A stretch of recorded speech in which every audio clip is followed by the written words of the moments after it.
Hi, everyone. I'm Daniel W. Booth, Music Director and Conductor of your Symphony Orchestra of Virginia Beach, Virginia, Symphonicity. And I'm here with our special guest for our upcoming April 12th concert, which is the big finale of our Voices of America season. It's a concert called America the Beautiful. This is Jeff Midkiff, and he's going to be with us on mandolin as we perform his mandolin concerto with orchestra from the Blue Ridge. Hi, Jeff. How you doing? Hi, Daniel. I'm doing well. Thank you so much for this opportunity. It's great to have you, and I think it would be really neat for everyone out there to get a quick little synopsis about this concerto, and then I know you've got some treats that you're going to share with us to help us understand some of the cool goodies that you've put in there. Thank you. I'll try. The concerto was commissioned by David Wiley and the Roanoke Symphony in 2010. I was very, very honored that they chose me to write a mandolin concerto for their 2011 season. Maestro Wiley wanted to open the season with the new work, and so I had a year to write it. He told me that the companion piece would be the Dvorak New World Symphony, which was a challenge, and I was very excited about that. It was in the fall of the year, and when I got the call to write the piece, I was very excited.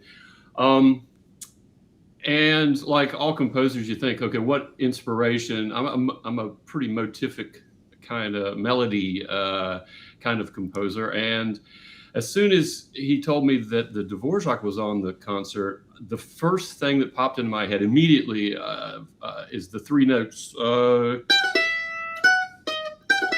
Those three notes, and as I was talking to you the other day, I'm a big fan of Brahms, trying to use as little germ possible to compose larger scale. So I thought, okay, I'm going to use those three notes in the first movement for the first theme. And so I didn't want to do it in E minor, so I took it down a step to D minor. and so you know, my background is playing by ear. I used to play in a bluegrass band for a living, and so improvisation is what I do. Which, by the way, is already impressive, but to be apparently an outstanding, well-studied clarinetist, that's an extra unique combination. It's unique. Thank you. I think so. So I was improvising, and so eventually this came about.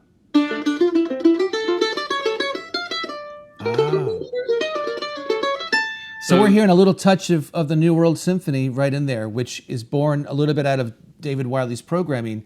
That's correct. From the fact that he commissioned it. That's what a cool connection. David Wiley, by the way, some of you know out there, was with us a few years ago as a special guest on piano and as a conductor. So I love these connections. Yeah, he's great. Great mentor and a wonderful musician, and we're lucky to have him here.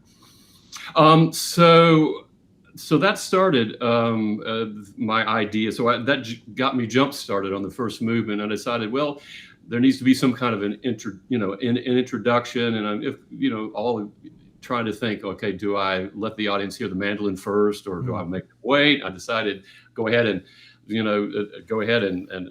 let them hear the mandolin. And I was looking out the window when I was trying to figure this out, and it was in the fall, and the wind was blowing the leaves. I live in Roanoke, Virginia, very beautiful in the mountains, and the leaves were being blown all around. And so I knew that I wanted D minor. And so this sort of came about.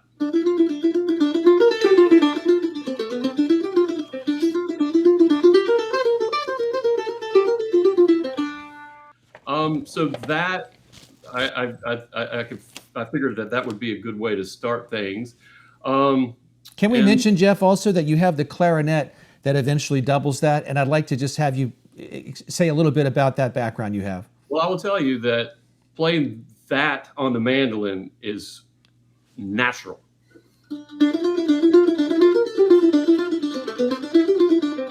On the clarinet, I'm a clarinetist. I have all my degrees in clarinet. I've played principal clarinet in many orchestras for many decades, and I understand that does not necessarily lay well on the clarinet. And I thought, well, I can't give that to the clarinet. But after considering, no, it has to be the clarinet. So True composer you are, yes. about writing that particular lick to share sort of a duet for both clarinets and later with bassoons as well on the mandolin. But the swirling of the leaves motif. Yeah, that's a neat I really connection. Wow. wanted to do that. And for a sort of a contrasting B section, once again, I go back to Brahms. I think, okay, what can I use from the smallest amount of material to come up with something new? So I went to that introduction, and I found that the end of all of those scales gave me this.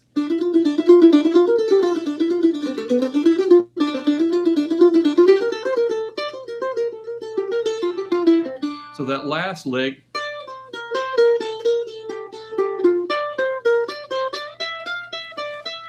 so I change it from to the relative major and go from 4 to 3, and I have a waltz melody that happened to coincide with the harmonic progression that of something that I composed a year before.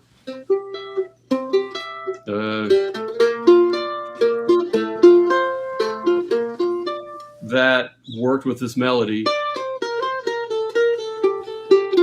So that's. And we see we've written that, you've orchestrated that for our upper woodwinds there. Yes.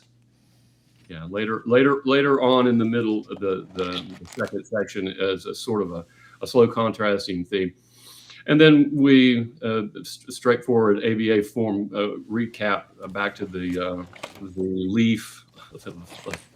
The blowing leaf melody, and then the main tune comes back, and there's your first movement basically. And it's wonderful. We're just so enjoying it. I love this connection to the leaves. I didn't know that, so I can't wait to share that bit with the orchestra.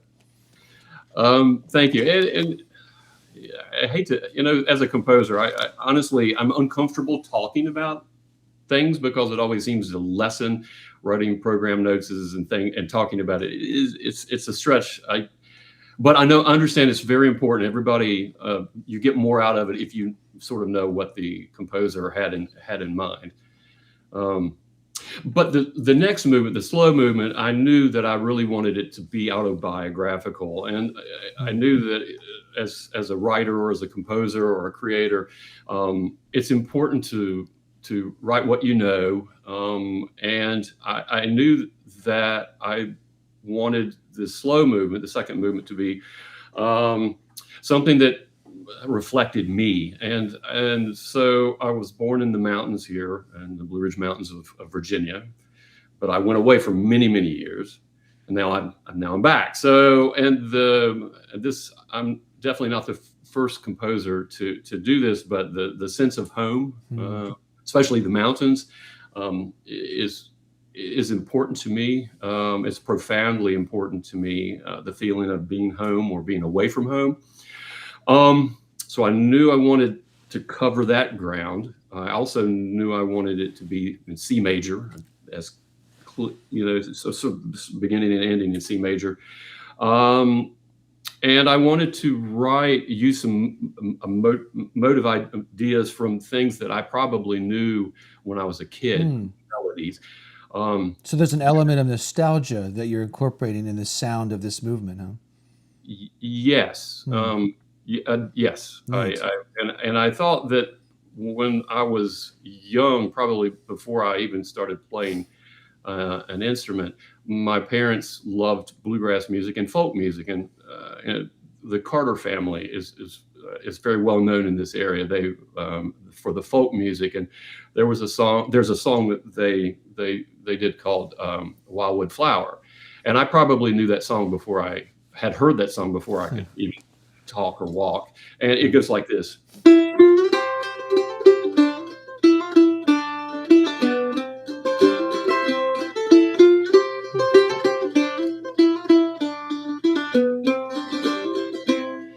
Okay, so I knew that I wanted to take a few notes from that. So those, once again, 3 notes. I wanted to use those 3 notes. And that's our opening motif here, right, for the movement. Right. I have a bed of strings sustaining for the atmospheric um, using those three notes. And I think it's good that I like to talk about this because, there's just three notes. Most people won't, oh, that sounds like Wildwood Flower. Of course it doesn't. It's just three notes. But that is how I got things started. The other thing I wanted to do that was a no-brainer was the founder of, and the main person in bluegrass music is Bill Monroe. And Bill Monroe wrote an instrumental for the mandolin a long time ago when he was traveling through my hometown of Roanoke, and he called it Roanoke. And I thought, well, that's a no-brainer.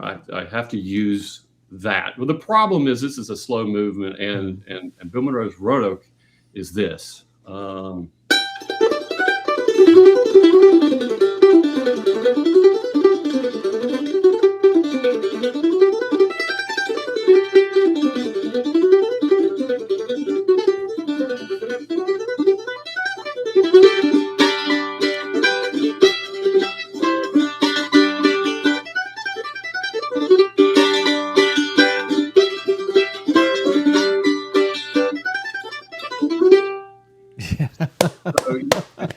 That is awesome. you see that that's a problem. Yeah. So a few days, and I figured out the right answer. So the harmonic progression of the B section, those arpeggios and sequences there. The harmonic, that's nice and slow harmonic rhythm. Right. So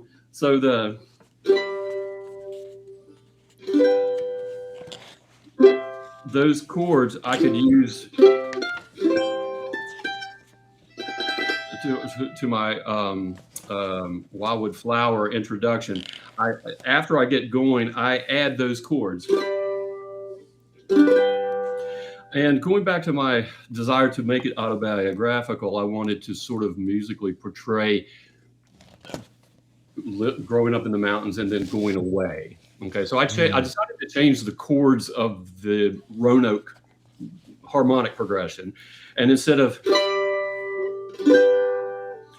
doing that, I changed these chords to this. Mm-hmm. So looking at it right now, this is kind of as we get near the end, right? Yes, and I wanted to use the piccolo. So that we have a bed of strings playing these harmonies, right. And so the piccolo, simple, and doing the melodic idea over this, the harmonies, and through the course of the movement, there are variations and different formal things that we move away.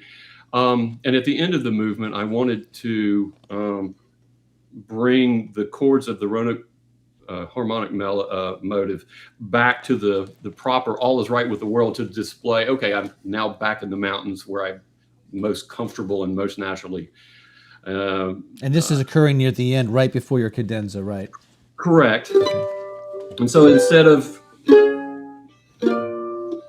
those chords, I put the chords back right. And the piccolo is playing melodic ideas, and I wanted to use a couple notes from a couple fiddle tunes that I grew up with. One of my grandmother's favorite fiddle tune called "Golden Slippers," and another one, a Lester Flatt Earl Scruggs tune called "Oh, I Love Those Hills of Old Virginia." Even the most seasoned bluegrass veterans probably would have a hard time picking out those, but the piccolo cadenza over those chords uses that inspiration. Oh, that's cool. From those. And I thought, okay, I'm writing something that it's part of me. It's not like I'm just making stuff up, but it's literally part of me. And there. And I love how you sort of exported, if you will, some of your references from the bluegrass idiom, not only as the music, but also the instruments, and you are putting in the flute, or here earlier you add a little bassoon with the cello as in dialogue. Like the way that you have really woven this throughout the orchestration of the orchestra is really neat, and taps into some of the power, right, of those colors and those instruments that maybe helped convey the feelings that you're trying to offer here. Thank you. I really appreciate that. That's exactly what I was trying to do. Sitting in the orchestra for many, many years playing, every time I opened the folder as a clarinetist and sitting in rehearsal, I always cringed when a new piece from a new living composer showed up, because I go, what kind of catastrophes are we in for now? Because it's notorious. The music's either wild and crazy and hard to digest, or there are mistakes in the parts. And all true. I really wanted to try very hard to engage the musicians on all the instruments, as well as not only from a playing standpoint, but also from a compositional standpoint. And that was on my mind. An idea of scoring, this has nothing to do with Tchaik 4, but I know that the brass and bassoons of the opening Tchaik 4 were on my mind about the sound that I wanted. Cool. And so as a composer, as a musician in general, there's different things that I would use, like that, for example. Tchaik 4 has probably very little to do with this, but I know the first time I heard that, I love the sound, and the bassoons made a big difference in that mix of brass. Good point. Right. And so that's like for example, the Barber violin concerto, the slow movement, the time signature, as well as the cadenza over a atmosphere of strings and things, all pieces that I love and I know very well, crept into my compositional approach. That's fantastic. So what we've heard so far is little bits of influence of Brahms, maybe Tchaikovsky, maybe Barber, not literally speaking, but just the way that it helped cultivate your interests and understandings of the language that's available here within the orchestration. And then you're, of course, melding that with the bluegrass. So, I mean, it's kind of a fascinating mix of things here. This is really cool. Thank you. I wanted to write a sort of organically as me as a musician, and not, I have a lot of friends and family who know me as a mandolin player in a bluegrass band. And then a lot of people who know me as a clarinetist and a conductor as well.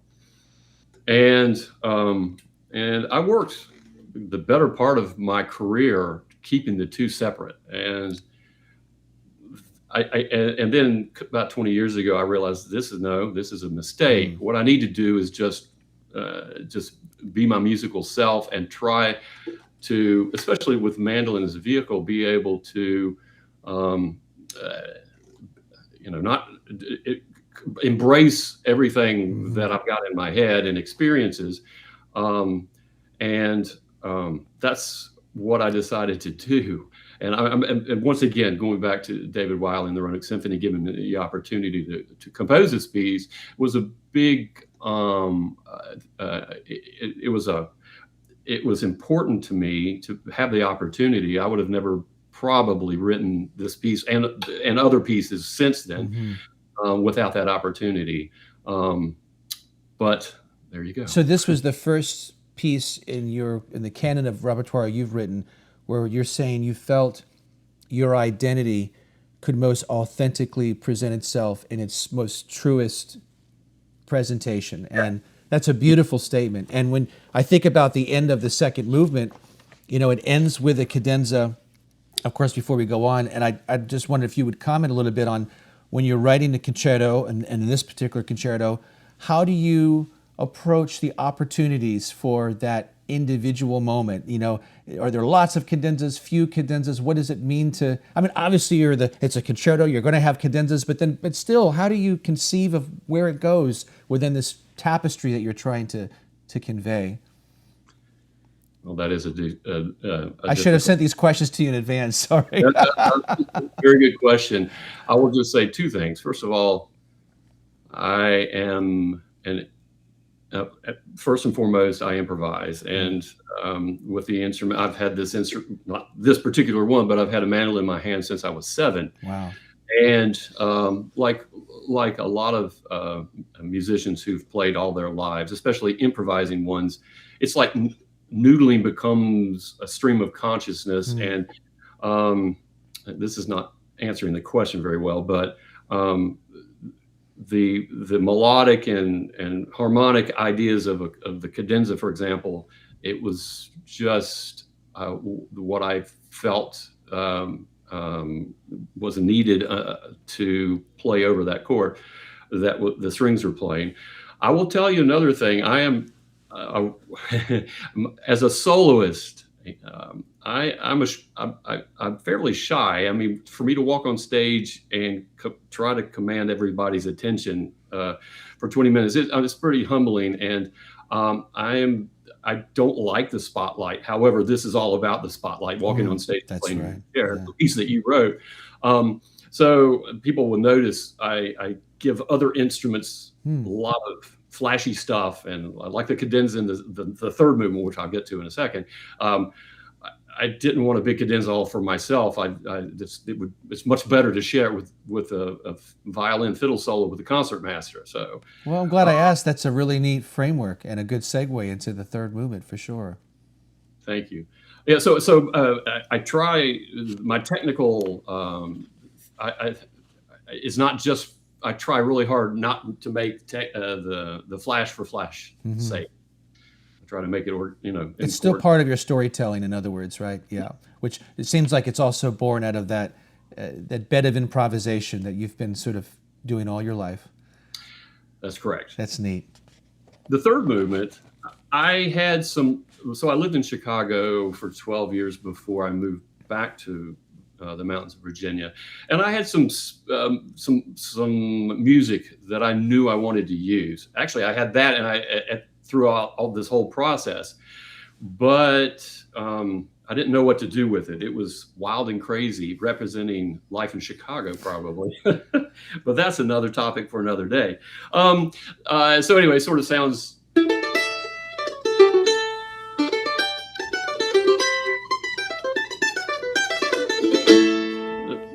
Really melodically, harmonically more involved, and I thought that this music would be great for the third movement, and it didn't take me long to realize what I wanted to do was sort of do a controlled jam session for this movement, and starts like so, and then a lot of more intricate melodic idea for the orchestra, and then the percussion set comes in, and we set a groove that continues for the better part of the movement.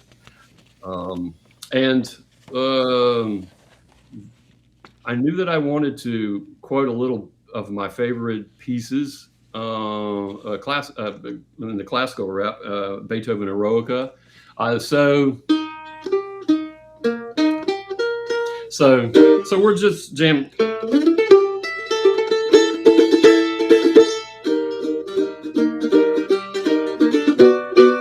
So that little spot right there, and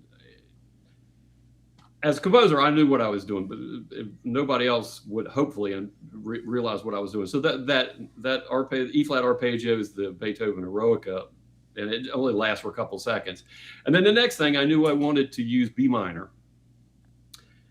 because of the Brahms Clarinet Quintet and a whole bunch of other pieces that I love so much. And so, but instead of there's just a lot of different things that I've got going through my mind with those contrasting ideas. But you see where I'm talking about, and the woodwinds are sort of playing a lot of stuff over top of that right before that. Oh yes, definitely, right. And just moving through a few other things, we get to the cadenza with the concertmaster, which is pretty bluegrassy. I will say this up front. I worked hard at not writing bluegrass for the orchestra. What I wanted to do is, influences. Mm-hmm. And this is a spot where I wanted the influence to be bluegrass. And I wanted to use a few Bill Monroe tunes like Mule Skinner Blues.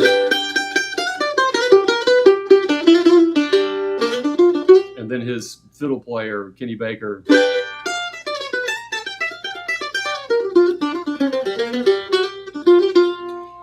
I grew up with that, and that seemed to me, why not? And I really love that section. There's no doubt about that. And also another Bill Monroe tune called "Footprints in the Snow."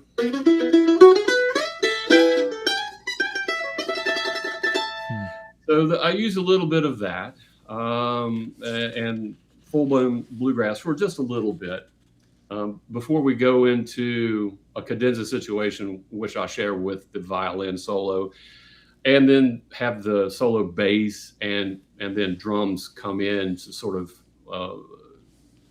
round out the cadenza, sort of a jam session. Yeah, it kind of creates a rhythm section at this point, right? Yes. I mean, we really almost have the bluegrass band appearing in a way. Right. That's so cool. And then after that, I really wanted to use some mixed meter, not just for mixed meter sake, but I had the sort of a blues inspired. To our viewers out there, if you can see it, there's the spot there, all the mixed meters and the lick. And so the whole orchestra takes part in that, and then it goes into a mandolin cadenza, and it finishes out strong to the end there, where I'm wanting to try to get as many of the musicians involved in a satisfying conclusion to the piece. Oh, and it is fun. It is just a blast to do. I mean, it's unlike anything we've ever done, because as we've heard in this interview, this piece is written unlike anything else that's been written. I mean, like any piece is, but I mean, really the conception of it is so truly uniquely you, but also you are all of these influences, and the way you've brought them together, it's just an absolutely fabulous experience, both in the preparation phase that we're doing, but it's going to be wonderful to share with you on stage with our audience. I can't wait to play it with you and Symphonicity. I'm just so thrilled that you invited me out, and I'm looking forward to next week. It's going to be a blast. Well, that's great. Everyone can go to symphonicity.org to get tickets for our April 12th, 3 p.m. concert at the Sandler Center for the Performing Arts. And our special guest, Jeff Midkiff, is going to join us also 2:30 p.m., I hope, right before the concert out in the lobby. A little pre-concert talk. You'll be able to hear from him directly for a few minutes with some additional details. And then it's just going to be a fabulous way to finish our season with all these influences in the show. We've got a little bit of Ellington's jazz with the Three Black Kings. We've got Copeland with Hoedown from Rodeo. I mean, you think about it, even Quiet City. So we've got the city element. We've got little Chicago in there for you, my friends. So we really have it all. The mountains, we have the coast to coast, we have the city, different influences. But your concerto encapsulates that in one full musical statement. And just thank you so much for sharing this with us. It's my privilege. Thank you very much, Daniel.